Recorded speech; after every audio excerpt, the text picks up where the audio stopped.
Hey guys, welcome back to another video. Today I am your LEGO host, Polar Bear, and I hope you enjoy this brand new comic book review. I don't know how long this video is going to be because I read this book and a lot of things kind of happen, a lot of things don't happen, so we'll see how that goes, but I finally get to review a new Batman #1 comic book, which is nice because I missed out on all the other #1 Batman comic books that came out recently. Not even just Batman, but because of things like Dawn of DC I missed out on. I missed out on Batman Offworld, starting out in that book. I missed out on Ultimate Spider-Man, which probably should have because that book is good, but that's neither here nor there. But also, I kind of started this channel with Batman New 52, the first issue being my first video, so I guess, that's also up for... You know what? It's my channel. I can do what I want with it. So we're just going to roll with the punches. So, this book is kind of a special one, I guess, because it is a sequel to Superman Space Age, which, honestly, I haven't read that book, so I couldn't tell you if any references from that book are in this book. I'm sure there are. I just, they're right over the head with me, but, We'll look into it. This is also an interesting difference of a new origin story. It's a different origin story of Batman, and things get played out a lot very weird, and a lot less coincidental. But I like it. It's okay so far. It's not really like one of the best Batman #1s I've read, but it's okay so far. So let's get into the intro, and then we can get into this review and discuss some of the details. So let's go. I am vengeance. I am the night. I am Polar Bear. The book was written by Mark Russell, and the book's art is done by Michael Allred. There is not much for me to go on there, besides I know Michael Allred did the art for Batman 66 during the New 52. So that's kind of all I got for you. There's not really anything else, so... Anyway, let's get into the review. So, the book starts off with Thomas Wayne monologue on about how Gotham is great, and we are also shown Batman going around stopping various crimes, while the World's Fair Gotham in 1956 is on the screen. And we go to Wayne Manors in the year 2030, where Bruce Wayne is rewatching the film in the retirement home. We cut to an old Bruce Wayne going to therapy, asked if he feels his health is deteriorating. Utterly, Bruce Wayne is then escorted into his room with a new journal to fill out any memories he has left of the past 50 years. He then gets into bed to write out all of his memories, and with that, he draws the Batman symbol. We then go back to 1957 with Martha tucking in a young Bruce Wayne into bed. Thomas then comes in and Bruce asks why he can't go to the movies, and because, well, he has school tomorrow. And then, as you know, the Waynes go to the movies and they die, but in this alternate reality, Bruce isn't there. So there is no birth of the Batman there. Because, when Batman witnessed the death of his parents, that was his birth. But since he didn't witness the death of his parents, there is no birthing of the Batman. We then go to Wayne Enterprises, which is going to be run by Sionis instead of Fox. Lucius Fox for some reason. I don't know why I said just Fox, but Lucius Fox for some reason.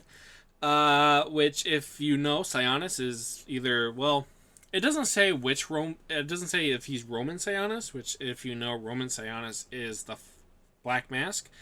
But apparently Sionis is part of the Mask Society. Society of False Faces? Society of False Faces, that's what it's called. That was neither here nor there. But, Sionis is like, our leader, Thomas Wayne, was about the world of tomorrow. Well, I'm about getting rich. So, I want money now, not tomorrow. So give me the money. Anywho, Alfred is appointed to be Bruce Wayne's, his father figure. He's sent to the... Well, not sent by the board, but he is required by the board to train him and educate him and to tell him basically everything Bruce Wayne needs to know, because when Bruce Wayne reaches the age of 18, he will be the head of Wayne Enterprises. Because, since he's a kid, he obviously can't run a whole company because, well, he's a kid. But the board has some other ideas also, and actually plans to assassinate Bruce. But Alfred would always, defend Bruce and foil the assassinations. We then cut to 1963 of Bruce getting into trouble left and right and getting arrested for dumb things. One is such breaking into a zoo, and if anything was brought to court, he would just hire a bunch of lawyers to get him out. Wish I had that kind of money, but if I did, I probably wouldn't be doing this review, and we would be reading the real Detective Comics 27. But anywho, during one of the arrests, we get introduced to Selina, and Selina makes jokes at him for being rich and getting bailed out easy and having no consequences, basically, because, well, he's rich and can buy out everybody. But for people like Selina, she can't buy a house because of it. So, that, this is the real world. This is how the real world works, to be honest. But Bruce then stumbles into a comedy club and basically buys it on the spot because the bar guy is like, you can't come in here, and then he just buys it so that way he can come in there, which is so dumb. But then after he buys it, he has a conversation with the comedian after his set and talks about how politicians are bad and sometimes the politicians should just ask what people need so that way the politicians can help them. Which is, I should also probably preference this, so this is also a political piece, and it's also supposed to be set in what would happen if Batman was a real superhero during the time. So during the JFK assassination and during the space race and all that kind of stuff. Is space race a thing? I think the space race was a thing. I should know. I'm big into American history, but anyways, the company then discusses what to do with Bruce Wayne, and what happens is that Bruce is caught in basically a mugging, and the mugger, who is injured, tells the cops he was trying to kill him. So Bruce Wayne gets arrested and he goes to trial, but Wayne Enterprises doesn't send a legal team, so he gets 10 years in jail. And Bruce is sure that there is someone in jail to kill him, which there probably is.